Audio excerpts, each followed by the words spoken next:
The stars looked different from here. Captain James Morrison stood on the bridge of the exploration ship New Horizon and watched the swirling colors of an alien galaxy stretch across the view screen. After 300 years of struggling to reach other stars, humanity had finally done it. They had traveled beyond their home galaxy and found something incredible, something that was about to crush their dreams. The ship's sensors picked up massive structures ahead. They were bigger than anything humans had ever built. Space stations the size of moons floated in perfect formation around a blue giant star. Ships moved between them like glowing insects, but each one was larger than Earth's biggest city. "Captain," said Lieutenant Sarah Chen from the communication station, "we're getting a signal they want to talk." Morrison nodded. This was the moment humanity had waited for. First contact with an alien civilization. His hands were sweaty as he straightened his uniform. "Put them through." The view screen changed. A creature appeared that made Morrison's breath catch in his throat. It looked like living light shaped into the form of a tall, thin being. Its voice came through the speakers like music, mixed with the sound of wind through crystal caves. "Welcome, little ones," the being said. Its tone was the way an adult might speak to a curious child. "I am High Counselor Valeth of the Etherian Collective. You have entered the space controlled by the Tri-Galactic Council." Morrison found his voice. "I am Captain Morrison of the human exploration vessel New Horizon. We come in peace, seeking friendship and knowledge." The alien made a sound that the computer translated as laughter. "How precious. Yes, we know about your species. You call yourselves humans. You still burn chemicals to push your ships through space. You fight wars with metal bullets and explosive devices. Quite primitive but charming in its own way." Heat rose in Morrison's cheeks, but he kept his voice steady. "We may not be as advanced as you, but we've managed to travel between galaxies. We'd like to request a meeting with your council." "Oh my," Valeth said, the musical laughter coming again. "You want to meet the council? How delightful. Very well, little humans. Follow our guide ship to Station Prime, but do try not to bump into anything. Your crude vessels might not survive the journey." The transmission ended. Morrison clenched his fists as a sleek alien ship appeared nearby, easily 10 times the size of the New Horizon. It moved without any visible engines, flowing through space like a fish through water. 3 days later, Morrison and his diplomatic team stood in a chamber so vast that clouds formed near the ceiling. Representatives from 3 different alien species sat before them on platforms that floated in the air without support. The humans felt like ants looking up at giants. The Etherians were beings of pure energy wearing bodies of light. They could change shape at will and spoke directly into human minds without moving what might have been mouths. Their technology worked by thinking things into existence. The Crystarch Collective looked like walking mountains of living crystal. Each individual was actually thousands of smaller crystal beings working together as one mind. They could calculate the movement of every particle in a solar system and predict the future with perfect accuracy. The Voidborn were the strangest of all. They appeared to be made of metal and shadow, but they existed in several dimensions at once. Sometimes they looked solid, sometimes they flickered like bad television signals. They could fold space and time like paper, appearing anywhere in the galaxy instantly. Ambassador Sarah Chen stepped forward. She had been promoted for this mission and carried the hopes of all humanity. "Honored members of the Tri-Galactic Council, humanity comes before you seeking membership in your great alliance. We offer our friendship, our unique perspectives, and our willingness to contribute to galactic peace." The 3 species exchanged what humans assumed were glances, though with beings of energy, crystal, and shifting dimensions, it was hard to tell. High Counselor Valeth spoke first. "Dear humans, your enthusiasm is quite adorable, but you must understand, the Council has standards. We have ruled these three galaxies for over 50 million years. Our civilizations have transcended the crude physical limitations that still bind your species. A Christarch representative joined the conversation, its voice like grinding stone. Your mathematics are barely beyond basic arithmetic. Your physics still rely on Newton's primitive theories. Your computers are mechanical, contraptions that we surpassed eons ago. The Voidborn representative flickered in and out of reality as it spoke. Its words seemed to come from several time periods at once. You wage war with chemical explosives and kinetic projectiles. You cannot even manipulate the fundamental forces of reality. Your technology is so basic it barely qualifies as technology at all. Chen felt her diplomatic training kick in despite the insults. While we may not match your technological achievements, humans have other qualities that might benefit the Council. We're adaptable, creative, and we approach problems in unique ways. This brought a wave of what the translation computers interpreted as laughter from all three species. Unique ways? Valeth's energy form pulsed with amusement. You mean chaotic, illogical, and inefficient ways. We have studied your species' history. You fight wars over imaginary lines on maps. You make decisions based on emotions rather than logic. You actually argue about the shape of your own planet. The Christarch. Collective hummed in agreement. Your species shows promise, but you are simply too primitive for Council membership. Perhaps in another million years, when you have evolved beyond your current limitations. The Voidborn added, we will assign you a reservation in the outer rim of your home galaxy. You may develop there without interfering with civilized space. Consider it a protection for your own good. Chen's diplomatic smile never wavered, but inside she was burning with anger. You're placing humanity in a zoo. Think of it as a nursery, Valeth said kindly. We will monitor your progress. If you survive your current primitive phase and develop true civilization, we may reconsider your application in a few million years. The meeting was over. As the human delegation was escorted back to their ship, Chen noticed something the aliens had missed. Throughout the entire encounter, they had focused on humanity's technological limitations. They had measured human worth only by comparing their machines and weapons to alien equivalents. Not one of them had asked about human culture, philosophy, or psychology. They saw humans as primitive because their tools were primitive. They never considered that the minds using those tools might be different in ways that mattered. As the New Horizon began its long journey back to Earth, Chen stared out at the vast alien structures. You think you know us, she whispered to the stars. You think technology is everything, but you've made one very big mistake. She opened a secure communication channel to Earth. The message would take months to arrive, but it would change everything. This is Ambassador Chen reporting first contact results. The aliens have rejected our application for Council membership. They consider us primitive and have restricted us to our home galaxy. However, I believe we have discovered a significant strategic advantage. The enemy underestimates us completely. Recommend immediate activation of the Human Defense Initiative. We have work to do. Behind them, the three galaxies continued their ancient dance around each other, ruled by beings who believed that technological superiority was the only measure of worth. They had no idea that in dismissing humanity as primitive, they had just made the greatest tactical error in galactic history.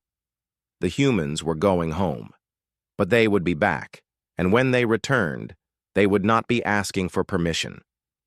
Dr. Marcus Webb stood in the secret laboratory buried 3 kilometers beneath the Colorado Rockies. Around him, the brightest minds in human history worked day and night on humanity's response to the galactic insult.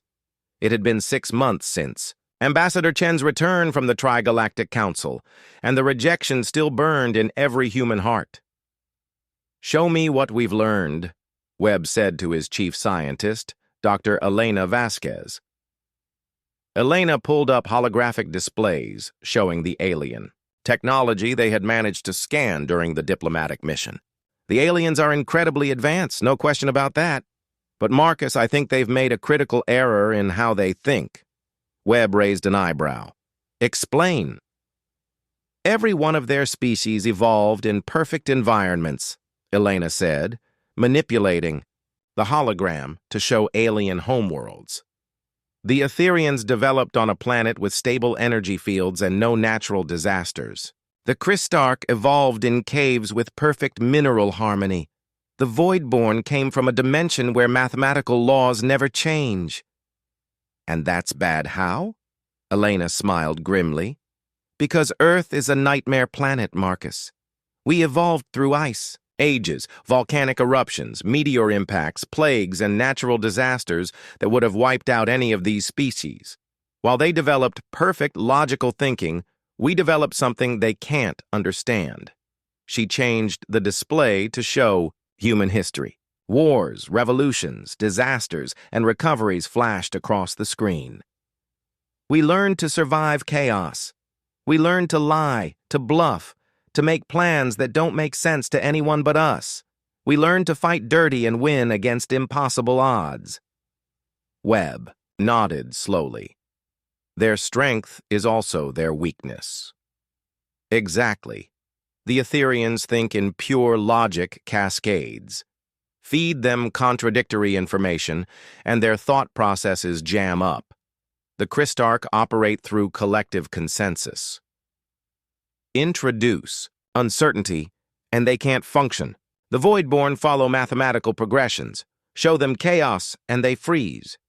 In another part of the facility, Admiral Catherine Torres was reviewing the first prototype warships. Unlike the sleek, organic-looking alien vessels, human ships looked like flying weapons platforms. They were ugly, angular, and bristling with armor and guns. "Admiral," called Chief Engineer Rodriguez from across the hangar. "We've finished installing the recovered alien technology in the test ship." Torres walked over to examine the hybrid vessel. It still looked like a human battleship, but now it had alien gravity manipulators, energy shields, and quantum computers. The combination should have been impossible, but human engineers had a talent for making incompatible systems work together. "How did you manage to integrate their technology with ours?" Torres asked. Rodriguez grinned. "We didn't try to copy their approach. We just took their hardware and made it work our way.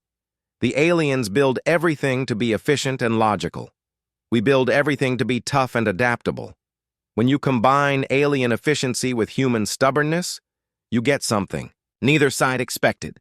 He showed her the ship's weapons systems. For example, they have these beautiful energy weapons that can vaporize a mountain. Very clean, very precise, but we've modified them to be wildly unpredictable. Sometimes they fire energy beams, sometimes they fire solid projectiles, sometimes they explode like bombs. An enemy can't adapt to weapons that don't follow any pattern. Torres nodded approvingly. "What about psychological warfare capabilities?" "Oh, we've got something special there." Rodriguez led her to another station. "We've been studying alien communication frequencies. Turns out, all three species are extremely sensitive to what we call cognitive dissonance. They can't process information that contradicts itself." He activated a device that looked like a modified radio transmitter. This broadcasts pure nonsense on their communication channels. Paradoxes, impossible math problems, logical contradictions. It's like jamming their brains with white noise. Meanwhile, in the intelligence division, Agent Sarah Chen had been promoted again. She now ran the Alien Psychology Analysis Department, a job that existed only because humans were apparently the first species to think studying enemy psychology mattered more than studying enemy technology. "We've been monitoring alien communications," she reported to the weekly strategy meeting. "They're not even hiding their activities from us. They genuinely believe we're too primitive to understand what they're doing." Webb leaned forward. "What are they doing?" "Building bigger and better versions of the same technology they've always used. Stronger energy weapons, faster computers, more advanced ships. They're preparing for some kind of conflict, but they're doing it in the most predictable way possible." Chen brought up intercepted alien communications. They have detailed plans for everything, Marcus. Battle formations, response protocols, tactical doctrines, everything is documented, analyzed, and optimized. They've spent millions of years perfecting the art of logical warfare. That's going to be a problem for them, Webb said quietly. Why? Because humans don't fight logical wars. We fight wars that make no sense to anyone, including ourselves sometimes. We use strategies that our own generals call insane. We win battles by doing things that should guarantee defeat, Chen smiled. I've been thinking about that. The aliens measure military strength by technology and numbers, but humans have won wars against superior enemies by using tactics the enemy couldn't predict. She showed historical examples on the screen. The Greeks used a wooden horse. The American colonies beat the British Empire with guerrilla warfare. The Viet Cong defeated the most advanced military in the world using tunnels and tricks. Every time, the advanced civilization lost because they couldn't understand their primitive enemies. Admiral Torres joined the conversation by video link from the shipyards. How long until we're ready? Webb considered the question. The ships will be ready in 18 months, but we need the aliens to underestimate us until the moment we're ready to act. That means continuing to look primitive. I've got that covered, Torres said. We're building our real fleet in the asteroid belt and the outer planets. As far as alien observers know, we're still flying around in chemical rockets and building space stations out of steel and glass, Chen added. I'm also feeding them intelligence that confirms their prejudices, reports about human infighting, technological struggles, and internal conflicts. They want to believe we're chaotic and disorganized, so that's what we're showing them. Over the following months, the secret human military buildup continued. Ships that looked like converted cargo haulers and mining vessels were actually advanced, hybrid warships. Facilities that appeared to be industrial complexes were weapons manufacturing plants. Training exercises that looked like routine space operations were actually war games. The aliens continued to monitor humanity, but they saw only what they expected to see. Primitive humans struggling with basic space technology, arguing among themselves, and making slow progress toward becoming a proper civilization. They never noticed the quantum entanglement communicators hidden in asteroid mining equipment. They dismissed the unusual energy signatures from human space stations as industrial accidents. They ignored the growing number of human ships in the outer solar system because they looked too crude to be military vessels. Dr. Webb stood in his laboratory again, watching the final tests of humanity's secret weapons. Elena, do you really think this will work? Elena looked up from her calculations. Marcus, every simulation we run shows the same result. The aliens are incredibly powerful, but they've never faced an enemy that fights the way humans fight. They've optimized their entire civilization for logical, predictable conflicts. She gestured to the chaotic-looking equations on her screens. We're about to introduce them to weaponized human insanity. Their perfect logical minds are going to try to understand tactics that were designed by people who think outside the box. So far, they can't even see the box anymore. Webb nodded grimly. Then let's hope we never have to find out if we're right. But deep in his heart, he knew that test was coming sooner than anyone expected. High Counselor Valeth floated in the Council's emergency session chamber, his energy form crackling with stress patterns that hadn't appeared in his species for 1,000,000 years. Around him, representatives from the 3 galaxies projected holographic displays showing the approaching threat. The entropy swarm has consumed the Canis Major Dwarf Galaxy, announced the Christarch Collective in their grinding stone voices. Based on their current trajectory and consumption rate, they will reach our outer territories in approximately 2 years. The Voidborn representative flickered between dimensions as it spoke.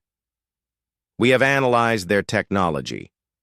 They convert matter directly into energy, using it to power replication systems. Each ship they destroy provides resources to build 10 more ships. Valeth studied the tactical displays with growing concern. The entropy swarm was unlike anything the Council had faced before. They were ancient machine intelligences from beyond the known universe, and they had already devoured 17 galaxies. Their ships looked like geometric nightmares, all sharp angles and impossible curves that hurt to look at. "What are their numbers?" asked Admiral Zeph High of the Etherian Defense. "Fleet. Current estimates suggest approximately 50 million combat units," the Christarch reported.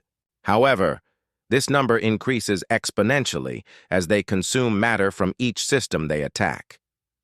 The chamber fell silent, except for the harmonic humming of various alien technologies. 50 million ships was more than the combined fleets of all three galaxies.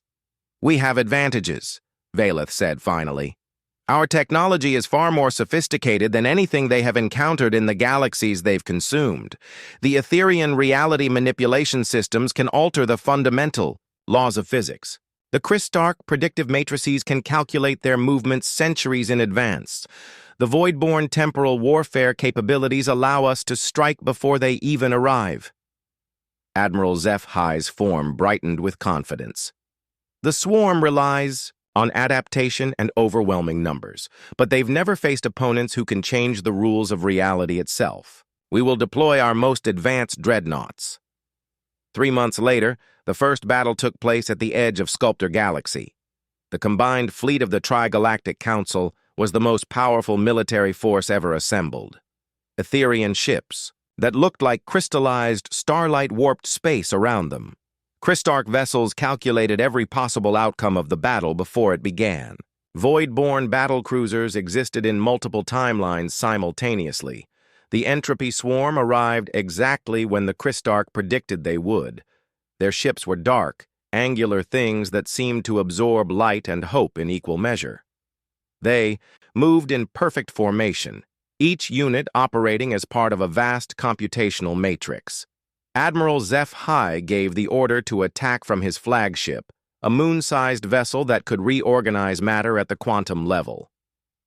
"All fleets, engage the enemy. Show them the power of true civilization." The battle began with a display of force that should have ended the war instantly. Etherian ships fired beams of pure creation energy that could birth new stars. Christarch vessels launched computational viruses designed to crash enemy systems. Voidborn warships attacked from past, present, and future simultaneously. For the first hour, it looked like the Council would win easily. Entropy. Swarm ships died by the thousands, their hulls unable to withstand attacks that violated the basic laws of physics. Then the swarm began to adapt. "Impossible," whispered a Christarch commander, as enemy ships started absorbing the reality warping. "Attacks. They're learning to manipulate quantum fields. Our models show this should require millions of years of development." The Entropy Swarm wasn't just copying alien technology. They were improving it. Within minutes, swarm ships were firing reality distortion weapons more powerful than anything the Etherians had built. They were running computational attacks that crashed Christarch systems. They were moving through time streams that even the Voidborn couldn't track. Admiral Zeph High watched in horror as his perfect battle plan crumbled. "How are they doing this?" The answer came from a dying Christarch vessel as its collective mind uploaded its final analysis. "They don't innovate. They perfect. Every technology they encounter becomes more efficient, more deadly, more impossible to counter. They've encountered reality manipulation before. They've just never had opponents worthy of their full attention." The battle turned into a slaughter. The Entropy Swarm ships moved like a single organism, each unit anticipating and countering every Council tactic before it could be implemented. They turned the aliens' greatest weapons against them, using perfected versions of Council technology to tear through the assembled fleets. When the retreat order came, less than 60% of the Council fleet remained. The Entropy Swarm had lost perhaps 10% of their forces, and they were already building replacements from the wreckage. Back at Station Prime, the emergency session continued for days. Battle reports painted an increasingly desperate picture. Every engagement ended the same way. The Council would deploy their most advanced technology, gain an initial advantage, then watch helplessly as the swarm adapted and overwhelmed them. "We need new strategies," Valeth said, his energy form flickering with exhaustion. "The swarm's adaptation protocols are more sophisticated than our modeling systems predicted." The Christarch collective hummed in frustration. "We have run 47 billion tactical simulations. The entropy swarm counters every approach within acceptable parameters. Their learning curve exceeds our ability to innovate." The Voidborn representative offered a grim assessment. "Temporal analysis indicates a 97.3% probability of complete galactic sterilization within 18 months. The swarm will reach critical mass before we can develop effective countermeasures." That's when someone mentioned the humans. "The primitive species from the outer rim," Valeth said thoughtfully. "They should be evacuated before the swarm reaches their territory." "Agreed," the Christarch collective responded. "While they cannot contribute meaningfully to our defense, they represent a unique biological record that should be preserved." The Voidborn added, "Their chaotic nature might provide interesting study material for future civilizations, assuming any survive the current crisis." The message was sent to human space 3 days later. It was a standard evacuation notice, the sort sent to primitive species when advanced civilizations needed to relocate them for their own safety. Admiral Torres received the transmission at Luna Base and immediately forwarded it to Dr. Webb's facility on Earth. Within hours, the human leadership was assembled for an emergency meeting. "They want to evacuate us," Chen said, reading the alien message aloud. "They're offering to relocate humanity to a safe galaxy while they deal with the entropy swarm threat." Webb studied the tactical data the aliens had included. The swarm's capabilities were impressive, but something about their adaptation patterns looked familiar. "Elena, run these attack profiles through our psychological analysis systems." Dr. Vasquez worked quickly, feeding the alien data into computers, designed to understand human irrationality. After an hour, she looked up with excitement. "Marcus, the entropy swarm isn't just adapting to technology. They're adapting to logical tactical thinking.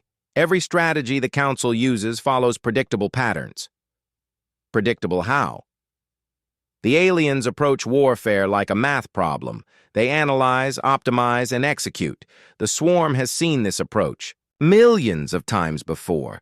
They've learned to counter logical military thinking so perfectly that they can predict enemy tactics before the enemy makes them." Torres leaned forward. "Are you saying what I think you're saying?"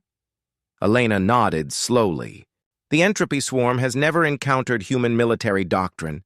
They've never faced opponents who make tactical decisions that don't make sense." Webb stood up, his mind racing. "Chen, draft a response to the Council. Tell them humanity appreciates their offer of evacuation, but we have a counteroffer." "What kind of counteroffer?" Webb smiled grimly. "Tell them we'll stop the entropy swarm, but only if they formally recognize human sovereignty over the Milky Way and grant us full membership in the Council." Chen stared at him. "Marcus, they'll laugh at us." "Good," Webb replied. "Let them laugh. It'll make what comes next even more satisfying." The laughter that echoed through the council chambers was exactly what Dr. Webb had expected. High Counselor Valeth's energy form pulsed with amusement so bright it hurt to look at directly. The Christarch collective's harmonics created sounds, like mountains laughing. Even the usually stoic Voidborn flickered between dimensions in what passed for their species' version of hysteria. "The humans," Valeth managed between waves of musical laughter, "want to save us from the entropy swarm? The same species that still propels their ships with controlled explosions?" Admiral Zephai's form sparkled with mirth. "Perhaps they plan to throw their primitive nuclear weapons at the swarm until it dies of boredom." The transmission from Earth continued playing in the chamber. Ambassador Chen's voice remained calm and professional despite the alien reaction. Humanity formally offers to eliminate the entropy swarm threat in exchange for full council membership and recognition of human sovereignty over the Milky Way galaxy. This brought fresh waves of laughter from the assembled aliens. "Oh, this is precious," the Christarch Collective hummed. "The mathematical probability of human success against the swarm is so small that our computers register it as 0. The Voidborn representative spoke from several timelines at once. "In every possible future we have calculated, the human fleet is destroyed within the first 3 minutes of engagement." Valeth composed himself enough to respond. "Dear humans, we appreciate your enthusiasm, but perhaps you don't understand the magnitude of this threat. The entropy swarm has defeated civilizations millions of years more advanced than yours. They have consumed entire galaxies." Chen's image on the communication screen remained perfectly calm. "We understand the threat, High Counselor. Our offer stands." "Very well," Valeth said, his voice warm with condescending affection. "If humanity wishes to assist in our defense efforts, we will allow it. When your ships inevitably fail, we will ensure the survivors are relocated to safety." The transmission ended, leaving the council chamber filled with the alien equivalent of chuckling. None of them noticed the slight smile that crossed Chen's face just before the connection closed. 3 months later, the human fleet arrived at the designated staging area near the edge of Sculptor Galaxy. Admiral Torres stood on the bridge of her flagship, the Indomitable, and watched the alien reaction to humanity's Armada. The human fleet looked exactly like what everyone expected from a primitive species. Converted cargo haulers with armor plates welded to their hulls, modified mining ships bristling with crude weapons. The flagship itself looked like a flying metal box covered in guns and antenna arrays. "Admiral," reported Commander Jackson from the tactical station, "we're receiving communications from the alien fleets. They're offering condolences in advance." Torres smiled grimly. "How thoughtful of them. Are all our ships in position?" "Yes, ma'am. All vessels are maintaining their disguised configurations. The entropy swarm scouts are approximately 6 hours out." Behind the human fleet, the combined remaining forces of the Council watched with a mixture of pity and curiosity. The aliens had positioned themselves well back from the battle zone, expecting to observe a brief and tragic demonstration of human futility before resuming their own desperate defense. What none of them realized was that the ugly, primitive-looking human ships were the most sophisticated weapons platforms ever constructed. Beneath the disguised hulls lay hybrid technology that combined alien advancement with human innovation in ways that violated every principle of logical design. Dr. Elena Vasquez monitored the operation from the Indomitable's science bay. Around her, human technicians made final adjustments to systems that existed nowhere else in the galaxy, weapons that fired unpredictably, shields that operated on deliberate inefficiency, communication arrays designed to broadcast pure chaos. "Elena," Torres called over the intercom, "are the psychological warfare systems ready?" "All systems green, Admiral. The entropy swarm is about to encounter something they've never seen before: weaponized human madness. The swarm arrived precisely on schedule, their dark geometric ships appearing in perfect formation at the edge of the system. 50,000 vessels, each one a masterpiece of adaptive technology and logical destruction. They moved like a single organism, every ship perfectly coordinated with every other ship. Their scanning systems immediately began analyzing the human fleet. Within minutes, they had cataloged every weapon, every defensive system, every tactical capability the humans appeared to possess. The analysis was simple: primitive kinetic weapons, basic energy shields, crude maneuvering systems. The humans would be destroyed in less than 3 minutes. The entropy swarm advanced in perfect battle formation, confident in their analysis and ready to add human technology to their adaptive database. That's when Admiral Torres gave the order that would echo through galactic history. "All ships, Execute Operation Pandemonium. Let's show them how humans really fight. What happened next broke every rule of logical warfare. The human fleet didn't advance in formation. They didn't establish battle lines. They didn't follow any recognizable tactical doctrine. Instead, they scattered in seemingly random directions, some ships charging directly at the enemy, others retreating, some spinning in circles for no apparent reason. Individual ships began attacking targets that made no tactical sense.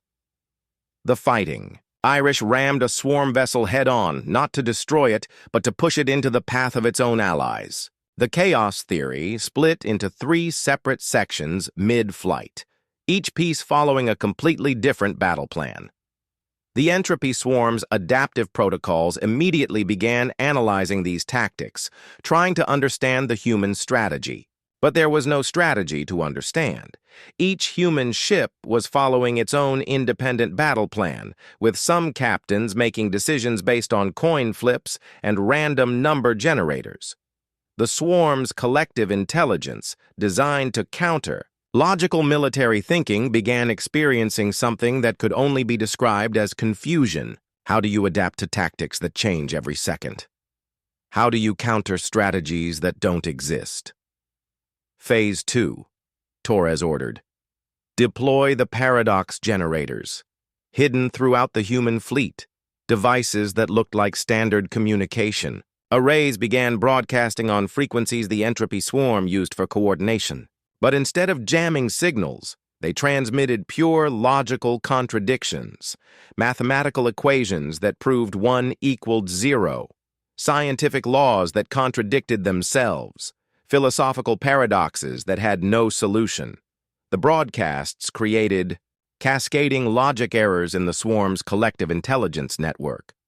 For the first time in their existence, the entropy swarm began to hesitate. Their perfect coordination faltered as their shared consciousness struggled to process information that made no sense. That's when the real trap revealed itself. While the swarm was distracted by human chaos, disguised human ships had been dropping quantum entanglement beacons throughout the battlefield.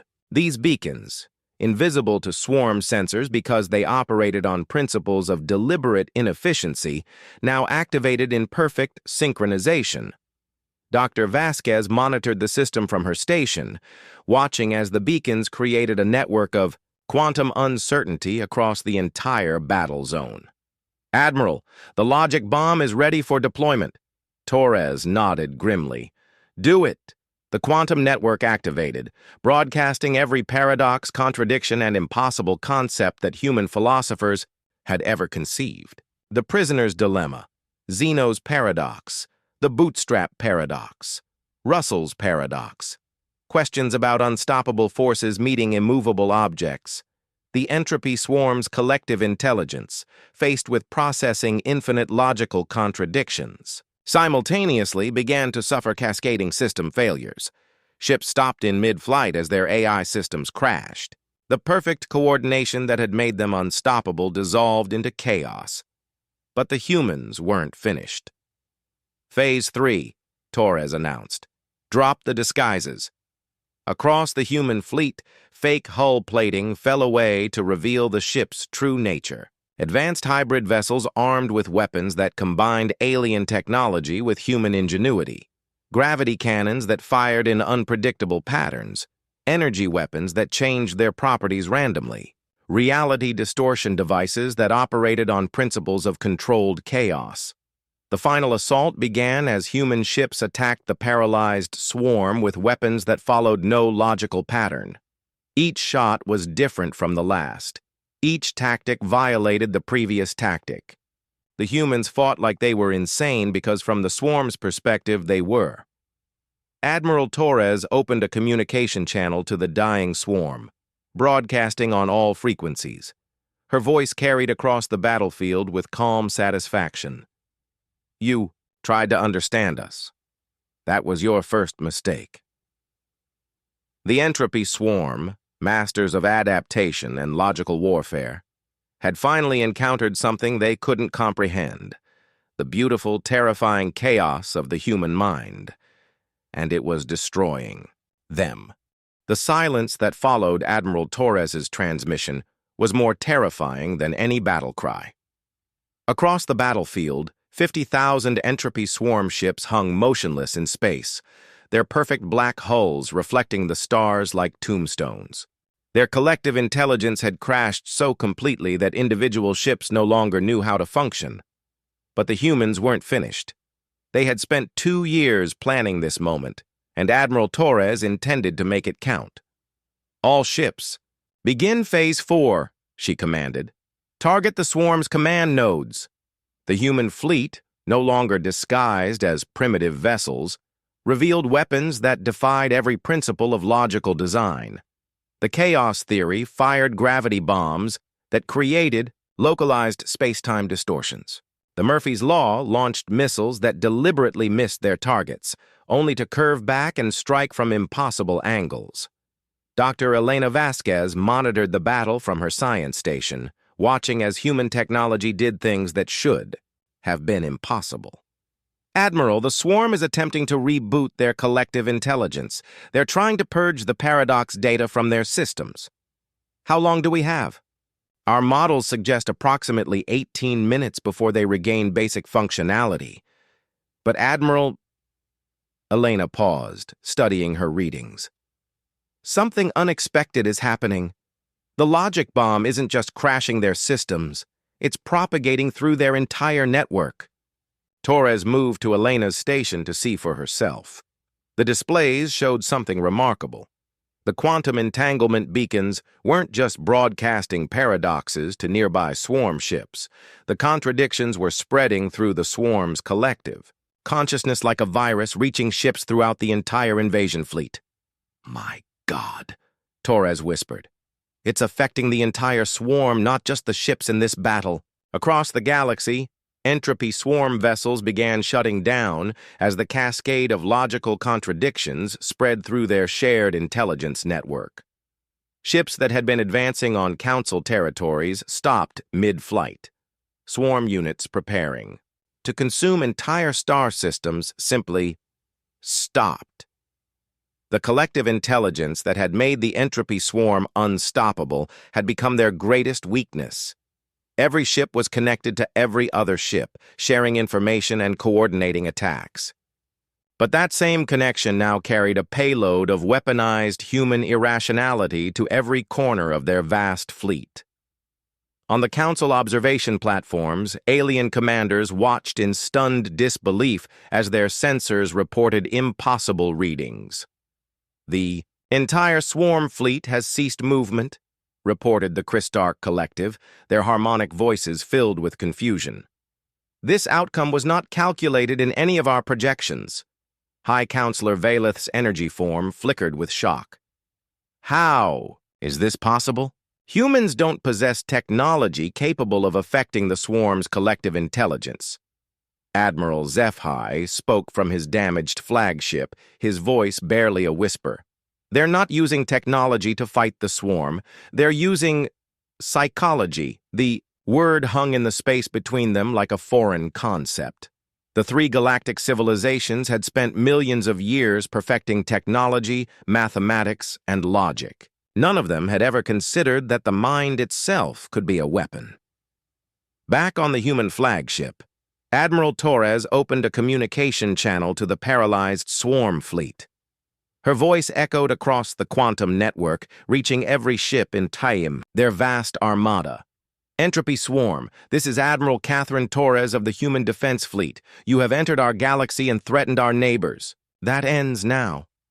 She paused, letting the weight of her words sink in before continuing.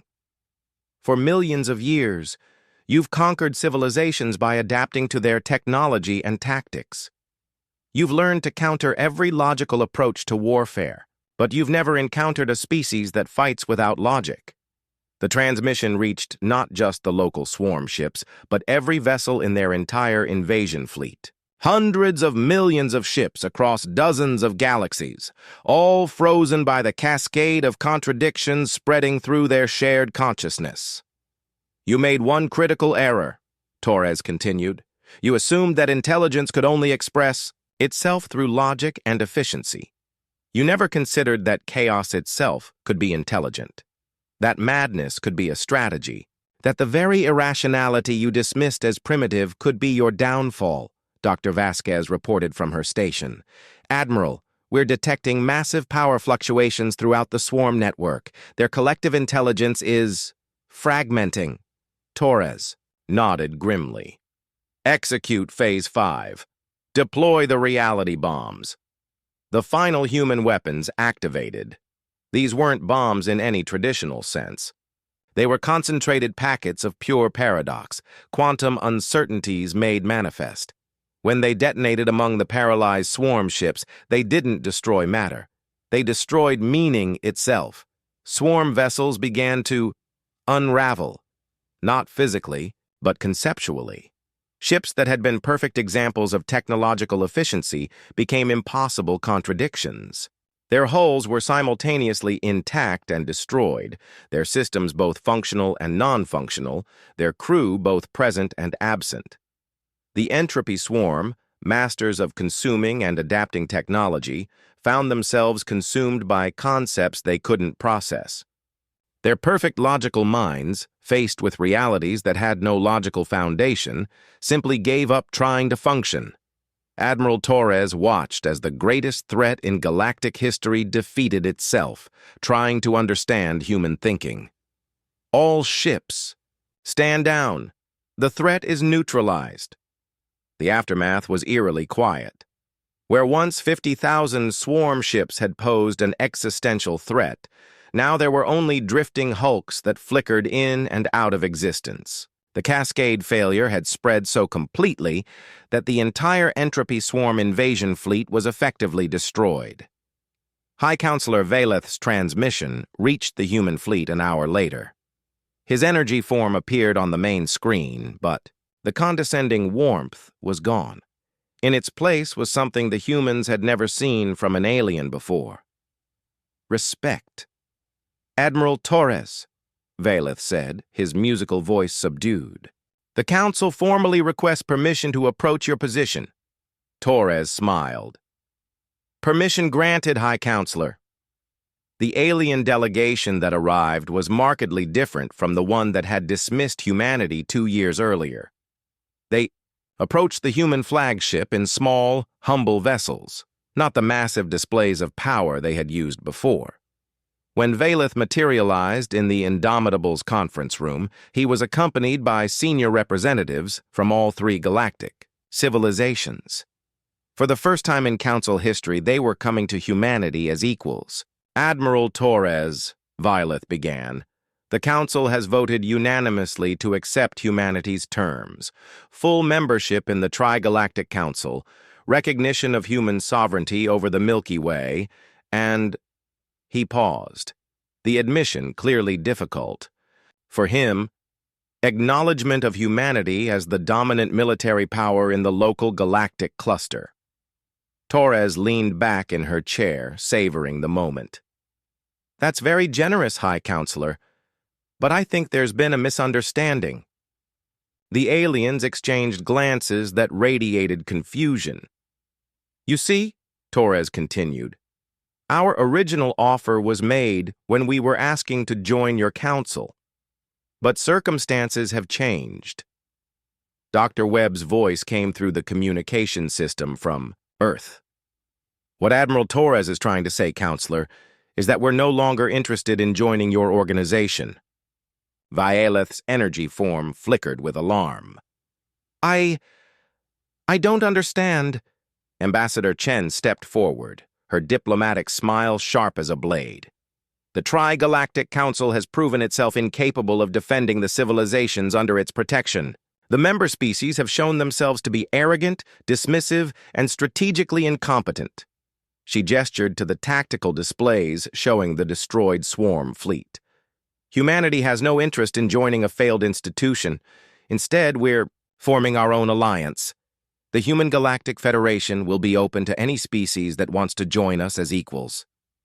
The room fell silent as the implications sank in.